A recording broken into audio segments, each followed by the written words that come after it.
Buenas noches, bienvenidos y bienvenidas a un nuevo programa de Al Día, producido por TAC Televisión y Nortevisión. Esta noche, bueno, Brenda, ¿qué tal estás? Bueno, pues aquí estamos una semana más con los temas que atañen a la juventud.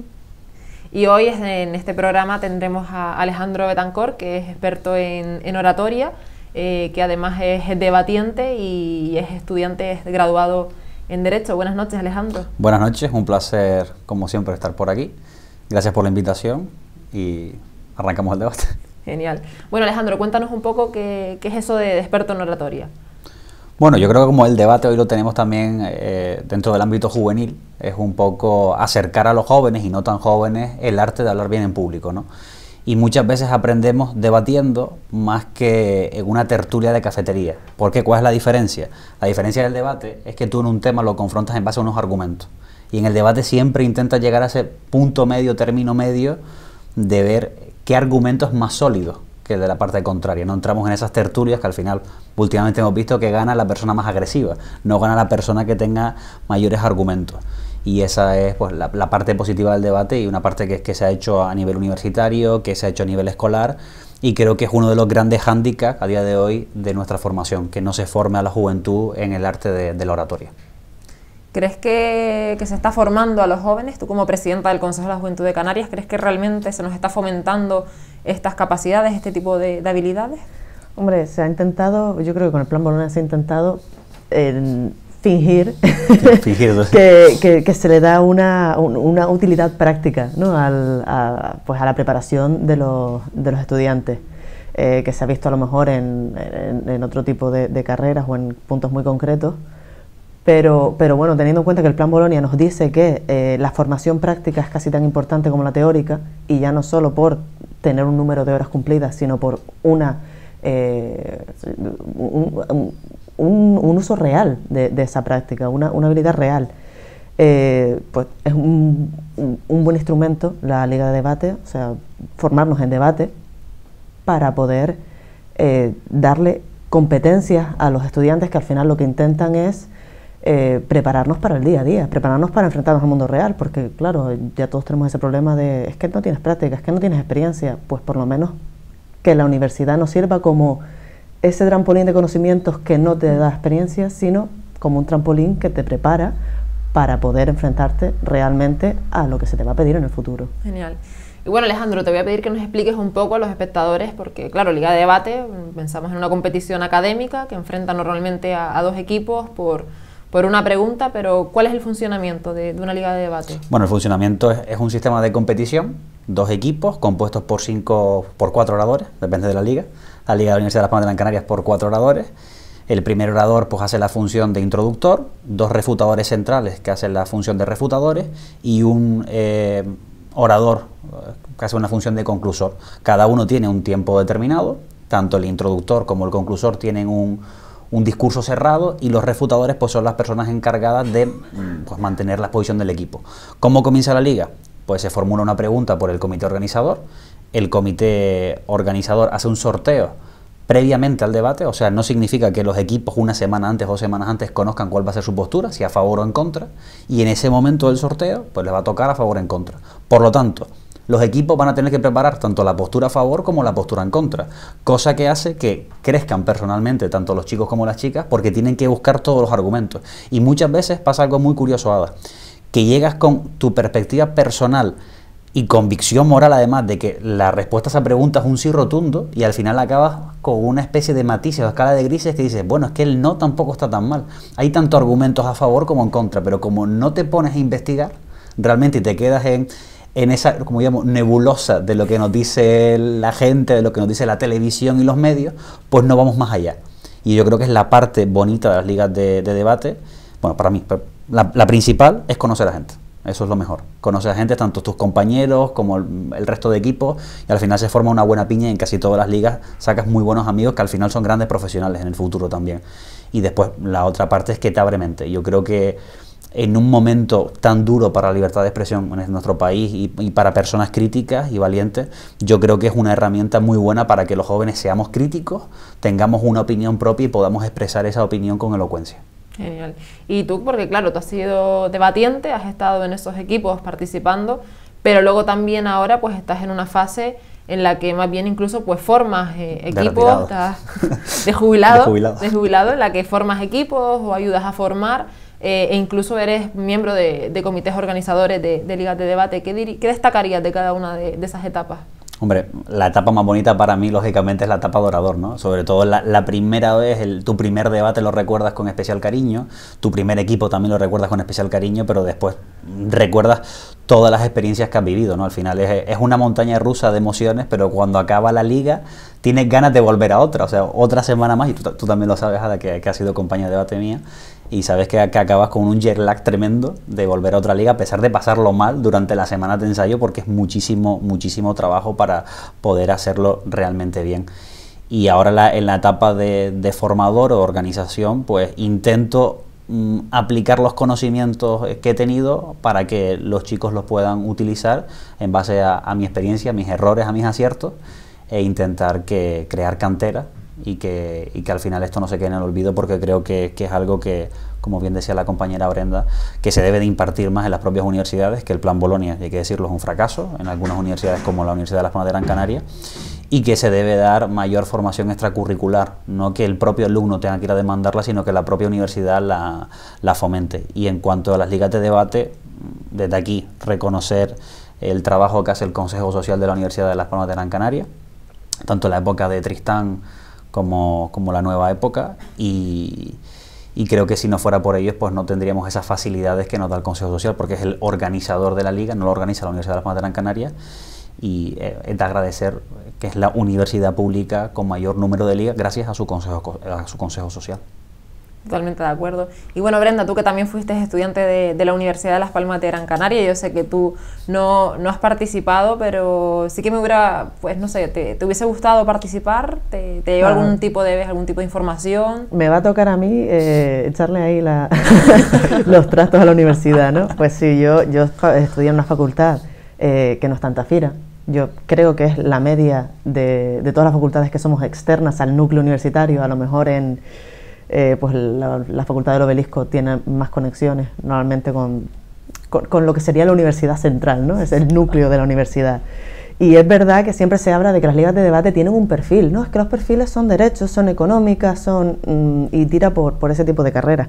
Pero al final tendríamos que plantearnos, ¿es tira por ese tipo de carreras o es que es las únicas facultades en los que se fomenta tanto? Pues como tú dices, pues a mí me metió no sé quién, que era de un curso anterior y me habló y porque hay que formar una para este año. Y al final hay como un relevo. Pero entonces tendríamos que ver, hay un relevo, las demás facultades no participan porque no les interesan. Pues yo te digo que aún teniendo gente, porque mi hermana mayor es oradora, o sea, también participó en ligas de debate, además participó en ligas de debate desde el instituto, que en nuestra época tampoco, con nuestra época como si yo tuviera también aquí ya, pero no, lo cierto es que en menos de 10 años se ha avanzado muchísimo en este tema y también a nivel pues escolar y no universitario. Ella participaba en ligas de debate y de hecho fue mejor oradora pues por lo menos 2 años en su época. Y a pesar de todo eso, cuando yo me enteraba de que había liga de debate, ya estaban todos los plazos cerrados. O sea, ya estaban o todos los plazos cerrados, absolutamente toda la gente interesada en participar, pues ya tenía su equipo. Y claro, en facultades que ni siquiera tenían esa cultura de debate, búscate a un equipo que no tiene ni idea de lo que es una liga de debate y mucho menos, no tenemos ni preparadores. No había nadie que pudiera prepararte. Entonces estaría muy bien de intentar, pues, precisamente porque eso es una adquisición de competencias que son muy importantes, ya no solo porque es importante la habilidad de comunicar, es que yo creo que además te hace mejor oyente saber comunicar, precisamente por lo que tú comentabas antes. Si yo me dedico a estudiarme el argumento a favor y el argumento en contra, a veces me doy cuenta de que los argumentos contrarios a lo que yo opino son hasta más válidos a veces no es la primera vez que nos ponemos a estudiar un tema y cambiamos de opinión. Y cuando tú dices que he creído toda mi vida en este tema y no.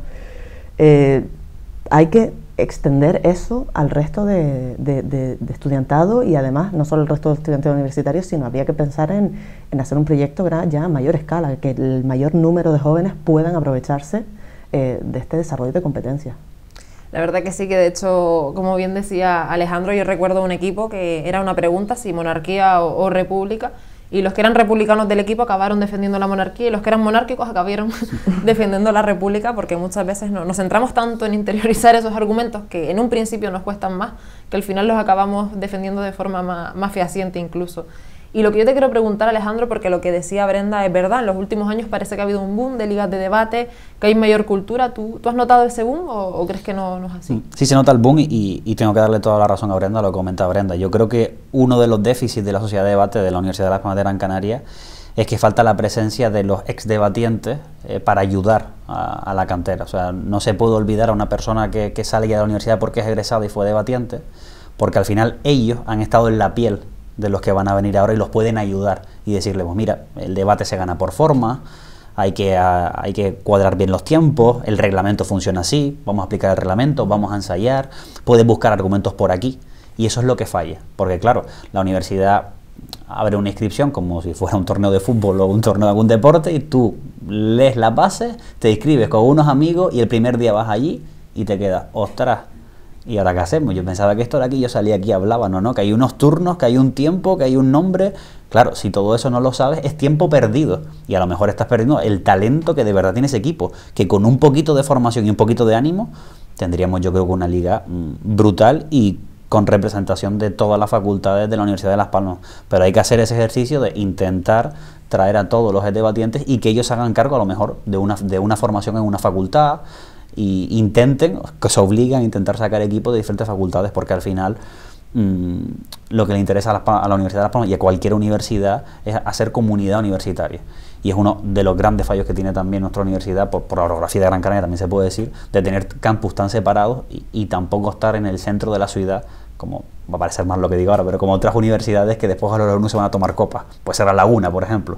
Entonces, al estar tan alejados, pues nos cuesta interactuar entre los alumnos, y yo creo que ahí perdemos recursos como universidad. Sí. Yo creo que, por ejemplo, un buen modelo es el de la Universidad Carlos III, que están constantemente debatiendo, no tanto en esa liga de debate, en ese sentido competitivo, pero sí que, claro, como tú dices, llega una persona nueva que en su vida ha debatido, que a lo mejor es muy buen orador, a lo mejor pues tiene más competencias para comunicar que yo, pero claro, ¿qué es eso del reglamento? ¿Cuáles son los turnos? ¿Cuánto tiempo tengo? Y claro, evidentemente pierdes el debate por formas, porque un equipo que no cumple con el reglamento no llega normalmente ni a cuartos de final, y es una pena. Y pasa una cosa muy curiosa, Ada, que yo me he dado cuenta en el aspecto ya de formador, y sobre todo en los colegios, que en los colegios siempre hay una persona muy tímida en la clase, muy tímida, que no va a salir, o sea, aunque tú intentes picar para que esa persona hable, nunca va a salir. Y encima el perfil es muy tímida y la mayoría son chicas y muy jóvenes. Desde que a esa chica le das confianza, tremendo. O sea, oradora, espectacular, súper aplicada, pero claro, tiene que llegar alguien que se vea en ese perfil, un profesor que detecte ese talento.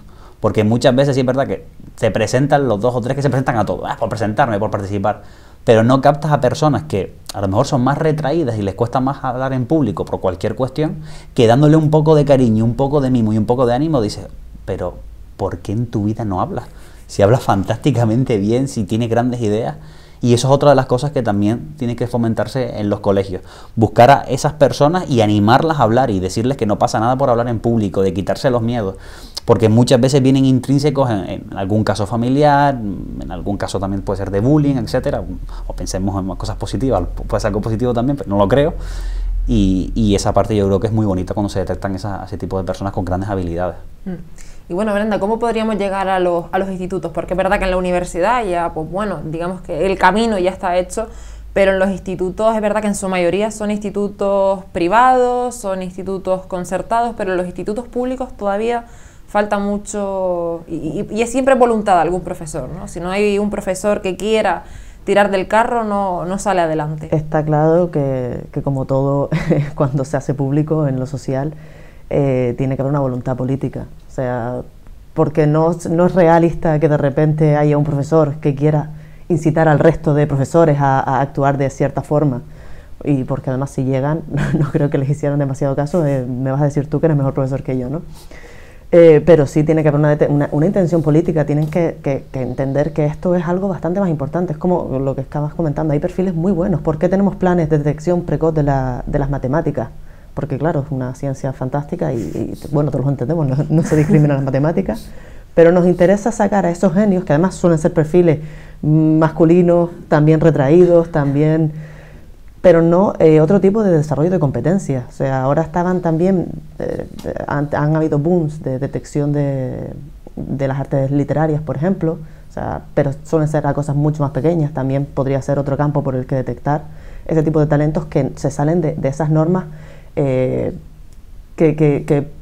consideramos inteligentes, exacto, ¿no? Es como decir, las matemáticas de la ciencia, pero además es una ciencia matemática y poco más, sí. O sea, muy básica y muy centrada. Es como los que van a ir a medicina y los que son buenos en matemáticas, y el resto, pues somos inteligentes de otra manera. Y también por esa criminalización de la inteligencia que hay, es lo que dice, los perfiles más inteligentes suelen ser más retraídos, porque es verdad que no es el caso que vemos como cuando vemos películas de Estados Unidos, ¿no? O sea, en España, o por lo menos mi percepción de lo que fue mi época universitaria y de colegio, es que no tenemos esos niveles culturales dentro de nuestras instituciones, pero sí existen. Hay una versión mucho más reducida de la que creemos que es la real, pero es una versión que hace daño a muchísima gente. Y detectar a esas personas porque tienen habilidades que les pueden hacer después destacar y resaltar en la vida, y que poder fomentarlas desde tan pequeños, creo que es algo que puede interesar políticamente. Puede, porque ya que les digamos, oye, y si nos haces orar porque nos interesa, a lo mejor no nos hacen caso, pero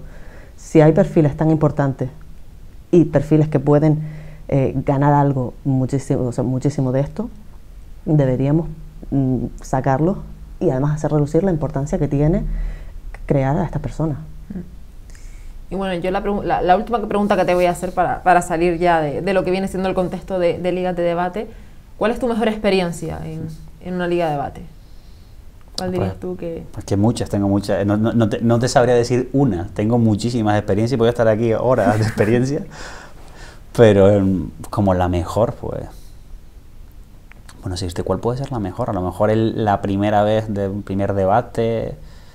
Pero es que claro, es que encima he estado en diferentes equipos, soy un poco promiscuo de debate, no he tenido un equipo fijo y he aprendido mucho de todas las personas de los diferentes equipos. Bueno, esa podría ser, yo creo que la mejor experiencia, aprender tanto de personas tan diferentes y que siempre todas me han aportado algo, a nivel profesional y a nivel emocional también.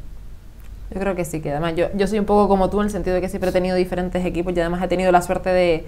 Claro, como yo estoy un poco en esa transición, soy de las últimas generaciones de debatientes, pues he tenido la suerte de conocer a debatientes, que claro, los que empezaron hace unos años, sus debatientes pues estaban ya un poco más difuminados y no tuvieron la suerte de tener un poco esa formación que yo sí, y he podido conocer a diferentes debatientes y la verdad que eso enriquece mucho, ¿no? De gente totalmente con un perfil diferente, un carácter, una forma de obrar completamente, unos más agresivos, otros más suaves, otros más técnicos. Y desde luego que y la forma de trabajo, sobre todo, claro, diferentes también. formas de trabajo, no sé, de afrontar los problemas, y eso es que es enriquecedor, es una barbaridad. Me parece que al final es experiencia y para el mundo laboral sirve muchísimo, porque vas a saber tratar a tus compañeros de cómo, bueno, si un compañero pues un poco más apático, pues no puedo ir apático, tengo que ir simpático. Si este compañero es muy simpático, pues le tengo que decir algo, se lo digo en la cafetería, no se lo digo en el trabajo. Esas cosas son muy importantes pues en la vida. Eso y es no un tema también muy interesante, porque es verdad, la gestión de emociones dentro de una liga de debate, porque es verdad que la liga de debate, pues claro, incluso un equipo, yo lo he vivido, que a lo mejor pues de esos 4 componentes, uno tiene siempre más ganas de ganar que el otro viene a participar, el otro viene a ver esto cómo es, y también es importante la gestión de emociones en el propio equipo. Es que brutal, es que cuando hablamos de la liga, que en las ligas hay lloros, en las ligas hay frustraciones, porque la semana antes de una liga, cuando ya te estás jugando unas semifinales o una final, el equipo es tu familia. No ves ni a tus padres, ni a tu pareja, ni al perro, ni a nadie, no ves nada, solamente ves a ese equipo. Y toda la frustración que puedas tener, pues la paga el equipo, todas las lágrimas las paga el equipo y tienes que tener mucho control emocional para llegar bien ese día a la final. Después cuando ya acabas es como un súper relajo de uff, se ha acabado y a los 5 minutos ya no hay más liga. ¿Cuándo es la próxima liga? ¿Nos apuntamos? Entonces esa es la experiencia, creo yo. La verdad que sí. Pues nada, nos vamos un momentito a publicidad y volvemos en nada.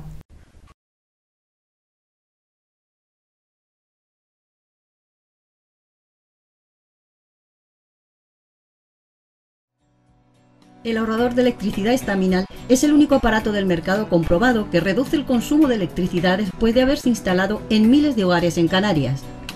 No deje que su factura de electricidad afecte a su economía familiar. Estaminal es autoinstalable y no consume electricidad. Estaminal le garantiza una reducción de un 20 hasta un 35% de su recibo de luz.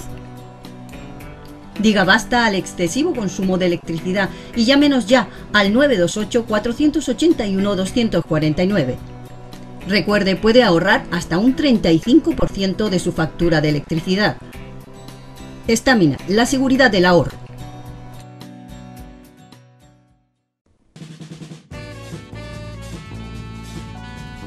El ahorrador de electricidad Estaminal, tras muchos años de instalación en Canarias y ser elegido como producto del año en ahorro energético a nivel nacional, le ofrece la posibilidad de ahorrar de un 15 hasta un 35% de su consumo en su factura de electricidad. Sea cual sea su negocio local o industria, Estaminal tiene el ahorrador que se adapta a sus características. No se fíe de las imitaciones, Estaminal solo hay uno, con las homologaciones de la comunidad internacional. No deje que los gastos abusivos de electricidad afecten a la economía de su negocio. Pídanos presupuesto sin compromiso al 928-481-249. Ahorrador industrial de energía Estaminal, la solución a su excesivo consumo energético. Recuerde, ahorre de un 15 a un 35% de su factura de electricidad. Estamos ya de vuelta de nuevo después de publicidad y estábamos hablando con Alejandro que también los equipos de debate pues ya no solamente son importantes de cara a competencias como la oratoria, sino también competencias como es la gestión de emociones, porque efectivamente en un equipo pues hay frustraciones, hay alegrías, hay tristeza, hay decepción, y eso también es algo importante que hay que desarrollar también con las personas jóvenes, ¿verdad, Brenda? Claro, es una habilidad social que está muy ligada a la comunicación, porque la empatía es uno de los principales, de las características principales que tiene una comunicación sana, ¿no? Yo creo que al final de lo que se aprende mucho en las ligas de debates es del conocimiento que tienes en diferentes personas a las que conoces, ¿no? Y cómo tratar a esas personas, porque cada persona es un mundo, al fin y al cabo. Y es una competencia que al final, a lo largo de la vida, la vamos a agradecer, porque cuando llegamos a un puesto de trabajo tenemos que lidiar con compañeros de trabajo durante 8 horas. Y otras 8 horas es como una segunda familia. Y saber controlar tus emociones y tener esa empatía hacia el compañero, pues yo creo que es algo fundamental, algo que no nos enseñan. Nos enseñan a lo mejor a hacer un trabajo en equipo, pero que al final todos sabemos cómo funciona, en que uno hace más que otro se escaquea, se expone de aquella manera, pero no es ese roce que te va a hacer trabajar para mejorar. Y yo creo que es una competencia y una habilidad que gracias a Ligas de Debates pues se puede desarrollar. ¿Y tú, Brenda, crees que los jóvenes estamos preparados para la frustración? ¿Que nos han preparado para saber gestionar la frustración o no? Esto es lo mismo de Pregunto, siempre las preguntas más abstractas, ¿no? Estamos preparados para saber lidiar con las frustraciones, hombre. El ser humano está preparado para saber lidiar con las frustraciones, pero claro, tiene que aprender y tiene que además recibir una educación tanto formal como emocional sana. Es verdad que a lo mejor estamos desarrollando ciertas costumbres que nos están haciendo mucho más difícil a aprender a lidiar con esa frustración, sobre todo en momentos como estos en los que cada vez ves menos a la gente a la cara y cada vez tienes canales más abiertos de discusión cerradas, de discusión contra una pantalla, en las que de verdad no hay nadie a tu lado sabiendo gestionar tu emoción, sabiendo cómo responder a cómo estás gestionando tú tus emociones. Es decir, o sea, las redes sociales que lo que buscan, digamos, el objetivo era acercar a las personas, que pudiésemos tener más comunicación, y realmente nos están alejando. Estoy totalmente de acuerdo con Brenda. Yo creo que no se nos educa a fracasar. Y yo creo que eso es una pata importante. Siempre desde pequeños nos educan al éxito. Y después también hay como una educación distinta entre si eres niño o eres niña. Y de ahí yo creo que empiezan grandes debates y grandes problemas, ¿no? A los niños se les enseña que tienen que ser fuertes, y una gran palabra que yo odio, que los niños nunca lloran, que las niñas son débiles. O sea, ya empezamos a crear frustraciones y a crear etiquetas que no existen, que la inventamos nosotros, no sé en qué mundo se inventó. Y a partir de ahí, pues claro, llega la adolescencia, llega la juventud, y a veces tienes que estar estableciéndote en unos roles preconcebidos que ya los has ido mamando desde pequeño, ¿no? Yo creo que es algo que se debe de romper.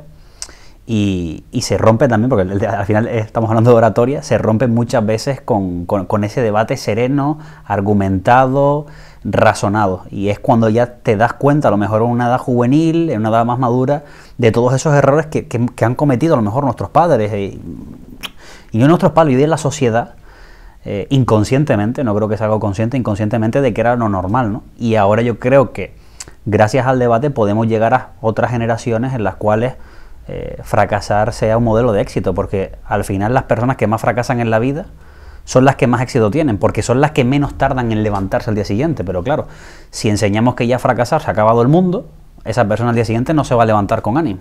Cada día que no te levantes con ánimo es un día perdido, y al final la vida se acaba, el tiempo es oro y tenemos que aprender a utilizar esos recursos.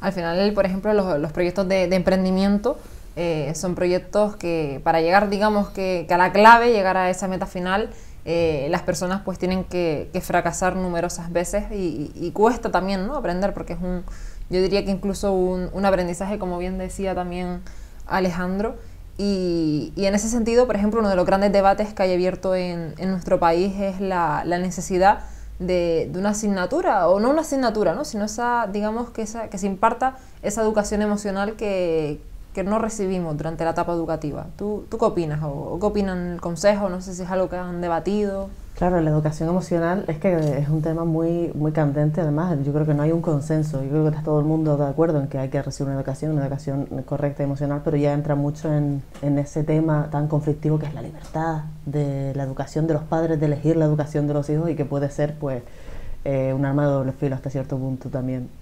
Pero bueno, lo que sí podemos decir es que con la oratoria podemos desarrollar ciertas habilidades, por lo cual si no nos van a dar esos recursos o ese tipo de temas que a lo mejor están un poco más en el tabú, hay que hablar de ellos, pero no todo el mundo quiere hablar de ellos, con este modelo que ofrece el entrenamiento en oratoria, ¿no? Podemos poner esos temas sobre la mesa, y al ser los propios alumnos, los propios estudiantes, los que aprenden sobre ellos, los que buscan argumentos de un lado y de otro, pueden servir para intentar educar en estos valores, para servir también para aprender a esa gestión emocional, y después también a desarrollar esas habilidades de las que hemos estado hablando, que vemos que nos sirve desde para pedirle a nuestros padres que nos dejen quedarnos una hora más, hasta hacer una buena entrevista de trabajo, demostrar que somos buenos comunicadores a la hora de trabajar. Y Alejandro, ¿tú crees que la gente joven, por lo general, son buenos comunicadores o no? Te voy a responder a la pregunta, pero es que siempre entro al hilo de que Brenda hace cosas. Quiero replicar un poco, entro a la pregunta que antes no entré, de verdad, perdón, que no entré antes la pregunta, pero y encima es algo que no tiene nada que ver con el debate de hoy, pero como salió, hay un debate ahora a nivel social y sobre todo a nivel político del famoso PIN parental, que hablamos de la educación, y yo de verdad que como joven me aterra que alguien quiera bloquear una educación que al final va a primar la libertad del individuo. Yo no entiendo cómo a día de hoy a cualquier persona o padre le parece mal que eduquen a sus hijos en valores feministas, que le parece mal que eduquen a sus hijos en una conducta sexual, explicando cómo tiene que ser, cómo se utilizan, qué medios tienes a tu alcance, pues explicándole también que una persona transexual sufre por unos cambios muy diferenciados, porque en tu casa eso no lo vas a ver. Yo no me imagino un padre o pocos padres explicándole a sus hijos todo el drama que puede sufrir una persona transexual o una persona homosexual, o explicándole a un padre cómo se coloca un profiláctico. No lo veo yo, pero eso se puede dar en las aulas, y yo creo que se tiene que dar en las aulas, porque es algo normal, y seguramente muchas personas, pues al no verlos en sus casas, piensan que eso es algo irrelevante, que incluso pueden tener la sensación de estar enfermos. Y creo que esa educación es tan importante y hay que luchar porque se dé en las aulas. Es que más, yo para mí estaría dentro de la educación reglada, no hace falta que sea extracurricular, que a mí lo que me parece preocupante es que oiga partidos políticos y personas que crean que eso se tiene que bloquear por los padres. Porque a mí me parece una falta de respeto al colectivo, a la sociedad, que una persona no quiera ver una realidad. Tienes que ver esa realidad, porque cuando empatizas con esa realidad, sabes realmente cuál es el problema. Cuando te escondes, nunca vas a ver el problema. Y muchas veces no tenemos esa conciencia colectiva del problema porque nos escondemos o hacemos como que el problema no existe. Para ti no existe, pero la otra persona está sufriendo y no lo sabe. Y creo que debe de estar en las aulas, y ahí está la comunicación. Al final, buenos oradores que den esas charlas y sean empáticos y sepan atraer la atención de los chicos y las chicas, pues van a ver que un mundo más justo pues existe, y que existen distintas formas de amar, distintas formas de querer, distintos problemas, y ahí tienen que estar, ¿no? Y yo creo que es algo muy preocupante. Ahí tiene que entrar en valor la educación y sobre todo la libertad de pensamiento, ¿eh? Y es muy preocupante este debate. ¿Y tú, Brenda, crees que la pregunta que le hacías... Pero qué pregunta que no me acuerdo. Perdón, Ada, que sé que me ha hecho 2 preguntas y no te he contestado ninguna y 2 réplicas. No te preocupes. La pregunta que te hacía era si consideras, pero que desde luego el tema del PIN parental es un debate que quedaría para otro programa, creo yo, porque entran pues muchísimos temas en él. Pero te preguntaba si crees que los jóvenes son buenos comunicadores. Yo creo que los jóvenes tienen mucho talento, muchísimo, pero siempre lo hemos tenido, o sea, todas las generaciones. Lo que hay que potenciar es el talento. Al final, el ser humano, el Homo sapiens sapiens, es un ser que comunica, per se. Lo que hace falta es que esa persona tenga las herramientas y las capacidades. Si no potenciamos una actividad, al final ese talento nunca se va a relucir. Y hay personas que a lo mejor les puede costar más el tema comunicativo, pero se entrena. O sea, nadie nace con unas habilidades preconcebidas. Naces a lo mejor con como decía Howard Gardner en las teorías de inteligencias múltiples, con unas inteligencias más desarrolladas que otras, pero no significa que tú no puedas desarrollar otras inteligencias. Y la inteligencia comunicativa, por supuesto, si se va dando en las escuelas, se va perfeccionando, pues al final el ser humano es un ser más social, más empático, y de verdad quiere transmitir lo que piensa su cerebro, que es algo muy importante, porque muchas veces pensamos y queremos transmitir algo, pero no sabemos verbalizarlo y decirlo de la forma precisa para que la otra persona lo entienda. Entonces yo creo que los jóvenes tienen talento, lo que pasa es que hace falta esa potenciación en las escuelas y las universidades. ¿Cuál es tu opinión Claro, sobre es que una forma sana, o sea, una forma correcta de aprender a debatir es también aprender a escuchar, que es algo que en el debate actual social, yo por lo menos no lo aprecio en absoluto. Es como el que más grita es el que más razón tiene normalmente, y aprender a escuchar es aprender a debatir, y aprender a debatir de esa forma correcta yo creo que facilitaría muchísimo llegar a consensos a los que ahora mismo en muchísimos temas que están además a pie de calle no estamos sabiendo llegar, por lo cual tenernos educados en el debate, en el discurso, nos ayudaría incluso a eso, ser seres comunicativos, a ser seres que evolucionan más rápido de lo que estaríamos evolucionando. Y hablando de escucha, Alejandro, ¿crees que a los jóvenes se les escucha? ¿Somos escuchados? Sí, gran pregunta. No, mira, la pregunta de hoy, no solo los jóvenes, ¿creen las personas mayores que se les escucha? ¿Las personas mayores de 60, 70, 80 años se les escucha? Yo creo que hay 2 colectivos olvidados. Uno, creo que es el colectivo de los ancianos y la vejez. Yo creo que hay un miedo a día de hoy a vernos así, y por eso hay tanto abandono de nuestros mayores. Ya prácticamente nadie le pregunta a sus abuelos o las anécdotas, o aburre a lo mejor ver a personas mayores contando anécdotas que creo que son muy interesantes y que nos pueden hacer reflexionar sobre la vida. Y otro colectivo que siempre ha estado muy abandonado son los jóvenes, porque está lo de siempre, es que no saben, es que tienen ideas que no casan. Entonces son siempre 2 colectivos que al final tienen mucho que decir y se tienen que dar la mano para mejorar al final en comunidad. Y creo que siempre ha pasado, que esto es algo histórico, que a los jóvenes no se les escucha si no son revolucionarios, y a las personas mayores por primera vez yo creo que en la historia las estamos abandonando de una manera muy cruel, y es algo que tenemos que reflexionar, sobre todo nuestra generación joven.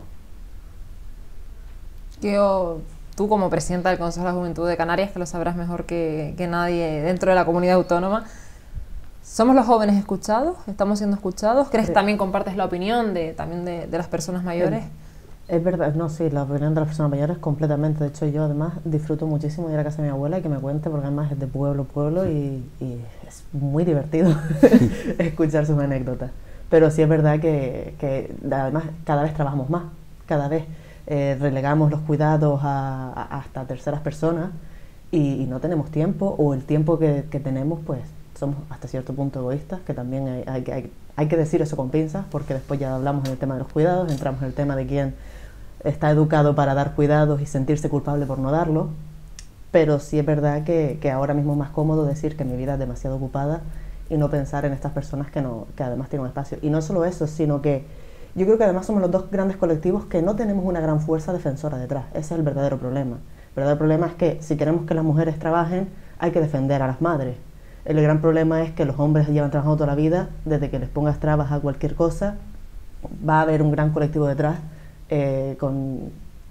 defendiéndolo. La infancia está protegida, pues, menos mal que está protegida, no puedes tocar nada de infancia porque enseguida está todos los colectivos de padres detrás. Oye, y nuestros hijos, porque el valor de la familia, es verdad que a lo mejor habría que cambiar ese concepto de familia, pero bueno, más ampliarlo. Las familias, exacto, pero siempre hay alguien que lo defiende. Pero en cambio los jóvenes somos los que ya llegaremos a esa defensa y el colectivo de la tercera edad ya no tienen fuerza para de verdad ponernos la zancadilla. Entonces no les importa a las personas que tienen que cambiar esto, lo que digamos nosotros o lo que digan ellos. Bueno, pues vamos a ir un momento a publicidad y ahora volvemos.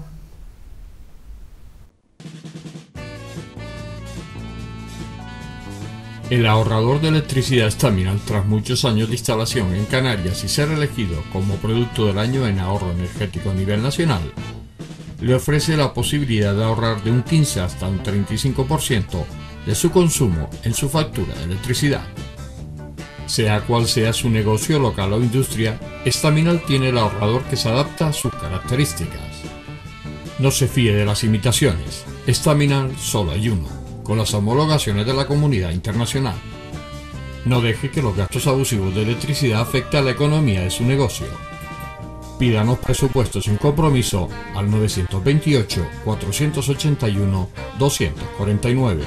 Ahorrador industrial de energía Staminal, la solución a su excesivo consumo energético.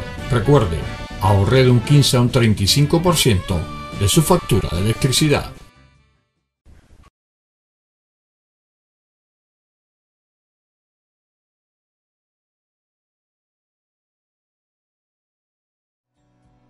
El ahorrador de electricidad Staminal es el único aparato del mercado comprobado que reduce el consumo de electricidad después de haberse instalado en miles de hogares en Canarias. No deje que su factura de electricidad afecte a su economía familiar. Staminal es autoinstalable y no consume electricidad.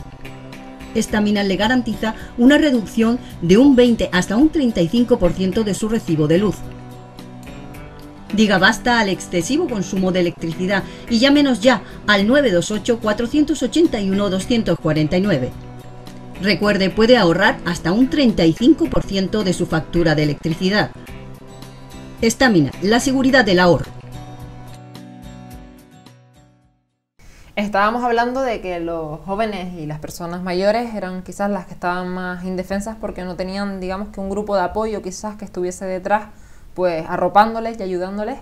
Y en ese sentido creo que también cuando hablamos de los jóvenes también influye la comunicación, porque la comunicación también hay un factor a tener en cuenta, que es el saber cómo dirigirnos en cada momento y saber situarnos en cada contexto, porque por ejemplo no es lo mismo estar debatiendo con tu amigo en la cafetería que a lo mejor estar en una reunión con personas pues relevantes, como pueden ser personas con un cargo público o personas a lo mejor con una determinada categoría profesional, y evidentemente pues el lenguaje que debemos de utilizar en un contexto no es el mismo que el otro. ¿Tú crees que hay un factor ahí que influye también de que los jóvenes muchas veces no sepamos a lo mejor comunicar, tengamos un buen mensaje, tengamos una buena idea, pero claro, no sabemos llegar bien, no terminamos de comunicar en ese sentido?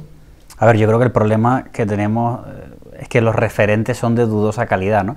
Si vemos los programas más vistos en nuestro país, un canal, que sabemos ya todos cuál es, tienen debates por la tarde. Se le puede llamar debate, tertulia o coloquio. Debate donde los tertulianos comen, debate donde los tertulianos ponen los pies encima de la mesa, debates en los que se cometen errores gramaticales hablando, pero vamos, brutales, debates en los que el presentador te puede en calzoncillos. Entonces, claro, si ese es el modelo de referente de debate en nuestro país, inclusive hasta algunos debates políticos en los cuales se gritan y parece que el que más grita o el que primero hace el insulto pues es el que lleva la razón, pues bueno, mal vamos, ¿no?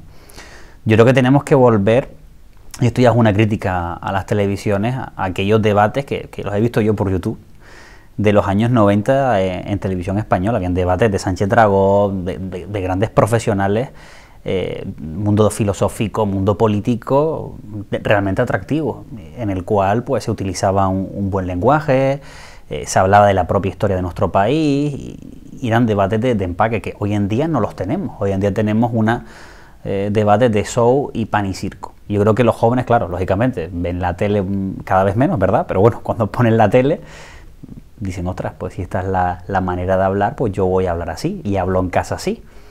Y yo creo que muchas de esa culpa son los referentes, pero todo esto se educa a través, yo creo que de las escuelas, a través de la familia, y a través de volver a poner en solfa en televisión pues grandes referentes del debate, ¿no? Inclusive hasta grabando ligas de debate, que ya alguna televisión lo ha intentado, o han habido intentonas.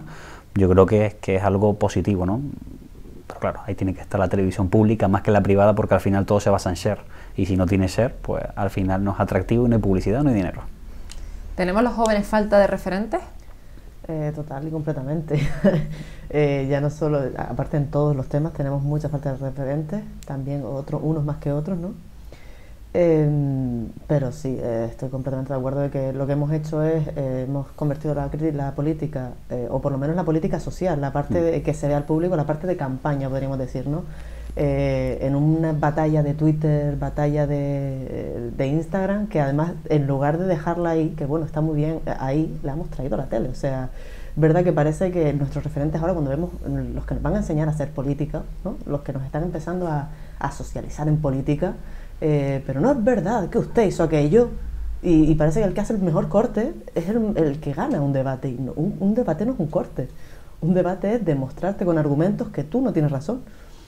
Entonces sí, nos faltan muchísimos referentes. No solo nos faltan muchísimos referentes, sino que yo creo que también, sumando con lo que estamos hablando antes, tenemos una falta de experiencia, tenemos una falta de confianza, y después también tenemos un paternalismo por parte de esas personas. Cuando llegamos a una persona con cierta autoridad, cierta figura de autoridad, lo primero que te hacen es, incluso ya con gente que se supone que te conoce, gente que sabe que a lo mejor yo soy la presidenta del Consejo de la Juventud de Canarias, y las primeras formas de hablarte es súper coloquial, súper, ¡ay, ya están los jóvenes aquí! Es como, acabas de tener una reunión con este presidente de esta empresa, y ha sido muy formal, no creo que a él le hayas chocado la espalda y le hayas dicho, chaval, ¿cómo te va? Entonces, lo mínimo es que sentamos nosotros también, que se nos trata con el respeto con el que deberían presentarnos cuando nosotros vamos a exponerles una idea, un proyecto, y vamos a debatir con ellos. Es decir, muchas veces se infravalora, ¿no?, a las personas jóvenes. Y nuestra opinión con ellos, directamente. ¿Compartes la misma opinión que Brenda? Totalmente. Lo que pasa es que cuando encuentran a algunos jóvenes que saben argumentar, les tiemblan las piernas. Claro. O cuando saben datos que se quedan, ostras, este dato no lo conozco. Pero sí es verdad que estoy de acuerdo con Brenda, que a veces vas a una reunión y te ven joven y cambian el tono. ¡Ostras, un joven, qué guay! Que digo, ¿qué ha pasado aquí? ¿Que has visto algo nuevo, algo diferente? Igual que otra persona, sí, soy joven, pero ¿por qué no tienes ese tratamiento? Yo creo que es algo que yo creo que ese interlocutor piensa que está quedando bien en ese momento, que lo está haciendo muy bien, y digo, ostras, pues no, está haciendo el tonto, básicamente. No entiendo por qué hace ese cambio de registro, y muchas veces pues no se nos toma en consideración. Yo no creo por una falta de hablar bien, sino porque ellos piensan que tienen mucha más experiencia, que tienen recorrido en la vida, y no les interesa mucho lo que le digan a un joven. Nos tiene como una especie de pandereta. Creen que ya saben lo que le vamos a vender, porque ya estaban ellos ya lo pensaron en nuestra época. Exacto, y además cuando te encuentras lo que tú dices, al final tenemos cierta experiencia, ya cuando nos hemos encontrado con ciertas personas ya hemos aprendido. Pero también tienes que llevar tú, cuando es lo que dices, llega alguien que tiene un poquito y que te corta y que te sabe decir, pero tampoco podemos hacer eso, porque al final queremos que se nos escuche. Entonces, te quedas tú en ese momento en el que te ves plantado, tu reacción es intentar decirle algo muy borde, pero con muchísima mano izquierda, y aún así tienes que saber poner más mano izquierda para seguir quedando bien y demostrar que todavía tienes lo que ellos no te están viendo. O sea, que son otro tipo de habilidades sociales más de oratoria todavía, que tenemos que ir desarrollando una detrás de otra. Sí. Lo peor de todo es que ellos piensan que quedan bien. Es una cosa que digo, piensan realmente que haciendo ese gesto están quedando muy bien, que están acercándose a los jóvenes. Te estás acercando a los jóvenes, trátalos como una persona normal, que te estás acercando, que no tienen 3 años, no están ni en el patio del colegio. Give me 5, le vas a decir. Es que vamos, no sé.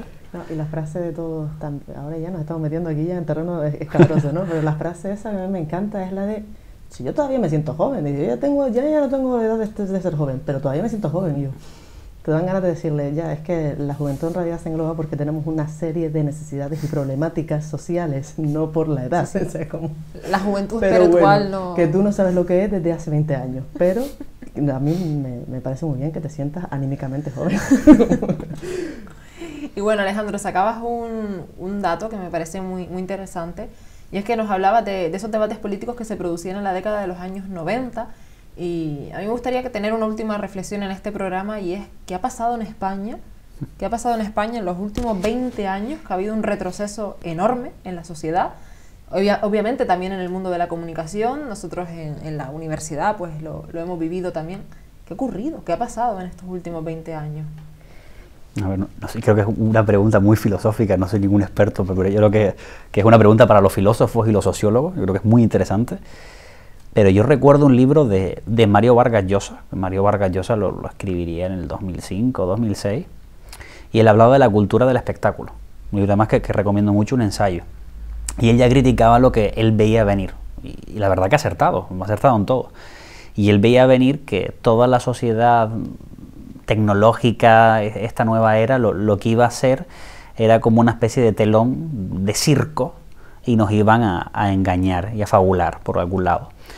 Y claro, ver cómo las redes sociales ya no son tan sociales, ver cómo nos hemos hecho macandules, ver ya cómo todo lo que nosotros queremos tener a nuestro alcance lo podemos tener, y cuando digo todo es todo, casi todo, que antes si querías algo tenías que esforzarte para llegar a ello, y me refiero hasta de comida rápida, hasta de comprar un electrodoméstico, hasta de ver una película, que yo recuerdo que antiguamente era una película, había que ir a un videoclub a ver si estaba la película o no estaba. Ahora no, ahora es una plataforma, a golpe de clic y la ves, y las palomitas las tienes al lado, y si quieres ligar, pues te pones ahí con una red social y te pones a ligar mientras ves la tele. Y creo que esa cultura de la inmediatez, de si no lo tengo ahora me aburro, es lo que ha hecho que el ser humano haya perdido pues esa forma de comunicar y de tener debates profundos. Porque ahora lo que nos gusta es, pues, si esto no me gusta lo desecho, si esto me gusta me lo quedo, y si no desecho. Me gusta, y claro, al final no estás en temas profundos, también lo vemos. Hemos visto las últimas incidencias de algo tan banal en este sentido como pueden ser los divorcios o las separaciones. Han ido increciendo. Ya prácticamente la gente no tolera nada, no aguanta nada, no llega a un consenso. Lo que todo el mundo busca es un disenso, o tener algo que discutir y estar en el polo opuesto. Y esto es lo que ha generado, pues yo creo que en la cultura del espectáculo, y creo que el espectáculo lo podemos ver ya a día de hoy en nuestro Parlamento, que más parece un circo o un teatro, por cierto, de muy mala calidad. Con esto quiero decirle a todos los actores que puedan estar viendo este canal que son maravillosos con respecto a lo que tenemos en el Parlamento, que ojalá fueran a clases de teatro algunos, pero eso es lo que hay. ¿Qué opinas tú sobre...? Yo creo que hay poco que decir porque lo ha expresado muy muy bien. No se me ocurre ahora mismo nada que añadirte, porque es verdad que precisamente eso nos han dado, además se ve hasta en las películas. O sea, antes las películas tenían un mínimo de profundidad, ahora si no estás soltándote un chiste cada 2x3 y enseguida empiezan a explotar coches. Ya explotaban coches antes, pero ahora es que ya ni siquiera hablan entre explosión y explosión. O sea, me parece brutal. Es que es uno de los ejemplos, otro de todos los ejemplos que podemos decir de eso de si me aburre, no voy a intentar descubrir qué tiene. O sea, ¿por qué alguien me lo ha querido contar? ¿Por qué está esto aquí? No, directamente es problema de otro. ¿Conseguiremos de aquí a una década evolucionar en comunicación o seguiremos involucionando hacia atrás? Qué pregunta. Es que eso la filosófica me viene a mí ahora, Brenda. Deseo y espero que sigamos evolucionando, aunque creo que hemos involucionado en estos últimos 10 años, y tristemente porque la involución viene en nuestra generación, ¿no? Somos la generación más formada, es una realidad, pero creo que somos la generación que menos nos preocupamos por resolver los problemas reales. Somos una generación que nos manifestamos por chorradas, por ejemplo lo del rapero, y salimos a la calle a romper y reventar cosas que no tienen sentido, pero de verdad cuando nos tenemos que manifestar, por ejemplo por un salario digno, por tener el derecho a la vivienda, por los precios de los alquileres, yo no he visto ninguna gran manifestación de jóvenes. Es como, me da igual. O ya tener incluso a muchos jóvenes convencidos de que van a estar viviendo en casa de los padres hasta los 35, de que están muy bien y que ya pues, ni se van a esforzar en buscar un trabajo o hacer algo productivo por su vida, que están muy cómodos con la consola, cosa que no hablamos, las consolas y lo que ha subido el juego, los eSports y todo esto, que ya parece que es el futuro de mucha gente, y para mí me parece muy preocupante de que los niños de hoy en día digan que quieren ser youtuber o gamer. Está entre las primeras profesiones elegidas. Antes era pues futbolista, bailarina, NASA, astronauta o político, y ahora hoy en día es youtuber, gamer y algún doctor por lo de la pandemia, porque si no ni los propios doctores o enfermeras, pero yo creo que sí, que es preocupante sobre todo cómo estamos involucionando como jóvenes y no dándonos cuenta, y que nos falta ese altavoz real para comunicar solventemente cuáles son nuestros problemas y por supuesto, cuando hay un problema nosotros tenemos de decirle al político de la sociedad, este es el problema y creemos que la solución es esta, tenemos que exponer la solución, y nuestra generación nunca busca la solución, ve el problema, discute del problema y nos quedamos en el problema y sigue el problema, enfrascado en el problema, y nunca somos capaces de salir y decir vamos a visualizar la solución y peleamos por la solución, cosa que a lo mejor nuestros abuelos hacían. Nuestros abuelos se peleaban en la calle y estaban con la solución es esta, hasta que consiguió la solución, y a día de hoy pues hemos involucionado en ese aspecto. Claro, yo creo que ahí también tiene mucho que ver pues la concepción mediática de los jóvenes, social y mediática. Además yo lo he estado escuchando casi toda mi vida y yo creo que ustedes también, los ninis. O sea, somos la generación más preparada, pero todo el mundo entiende que no vamos a tener trabajo, que los pobres no tienen experiencia, que somos la generación que menos se emancipa. Lo que no nos dicen es que Europa se está emancipando de edades reales. No nos dicen que España está en la cola por debajo y por muchísimo. O sea, nos están diciendo que nos lo tenemos que comer. Entonces, si el único mensaje que recibimos es criminalización de los jóvenes o desamparo, de hecho, están aumentando muchísimo la necesidad psicológica de los jóvenes. O sea, los jóvenes están experimentando síntomas psicológicos graves con respecto a estas dos crisis que nos están cayendo encima, a que llevamos años buscando trabajo, estando muy preparados, y nos dan parcialidad, nos dan temporalidad, nos dan nuestros periodos de pues ahora sí, ahora no, con suerte, y esos son los que tienen suerte, los que no están en el paro. Entonces yo creo que eso se ha hecho adrede, para desmotivar a los jóvenes y que los jóvenes nos lo den como un problema que no podemos solucionar, como estábamos comentando. Si nosotros queremos salir a la calle para decirles que el precio del alquiler es inaccesible y que es un problema real, seguramente cambiaríamos el mundo. Pero es que se han encargado en culpabilizarnos a nosotros de lo que nos pasa y de que cualquier esfuerzo va a ser inútil porque nos lo tenemos que comer, y nos lo dicen nuestros padres, nos lo dicen los políticos, nos lo dicen los amigos y lo dice toda la sociedad española. Y bueno, estamos en un punto, la verdad, que parece que de no retorno, pero bueno, esperamos que todavía hayan esperanzas y los jóvenes somos las personas que podemos cambiarlo. Muchas gracias, Alejandro, por venir hoy, por estar con nosotras. Muchas gracias, Brenda, a ti también por otro programa más.